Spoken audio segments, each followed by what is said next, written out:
Tiffin করে আসি। না টাকা নেই। আরে চ টাকার ব্যবস্থা আমি করে দিয়ে আসি। Wow nice.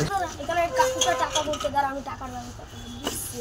আচ্ছা আমি জানো না 500 টাকার নোট না কি বলছিস? কোনো ধরিস নি? না এই নে ধর পাগল, ধরতে অসুবিধা কিসের? এই কোথায় আছিস? টাকা দে পাগল। টাকা তো আমার। কি বলছিস? দে আমি তোকে এখন দিলাম। তুমি কোথায় আছো দেখো আমি টাকা নিয়ে নিচ্ছি। হ্যাঁ কি বলছো? কি বলছিস? এই যে আমার বোনের টাকাটা আমার তো একজন আছে তো বলো দিদা। সুজন টাকাটা নিয়ে তুই তাকে টাকাটা নিচ্ছিস কেন? আরে আমি ওকে এখন দিলাম। টাকা তোর মাথা কি গেছে? 500 টাকা আমার পুরো চুনা লেগে গেল। 500 টাকা ও বাচ্চা মানুষ। এই যা হ্যাঁ আমি সরে যাচ্ছি। যা কাকুর 500 টাকা চুলা লাগিয়ে দিয়েছি। এই শালা তুমি তো আমরা টিফিন খেয়ে দিচ্ছ। বলবো বল এমনি বাজার খারাপ, তার মধ্যে বেকার 500 টাকা ওকে দিতে গেলাম হাতে পুরো চুনা লাগিয়ে দিয়ে চলে গেল। এর জন্য এখনকার বাচ্চাকে বিশ্বাস করতে নেই।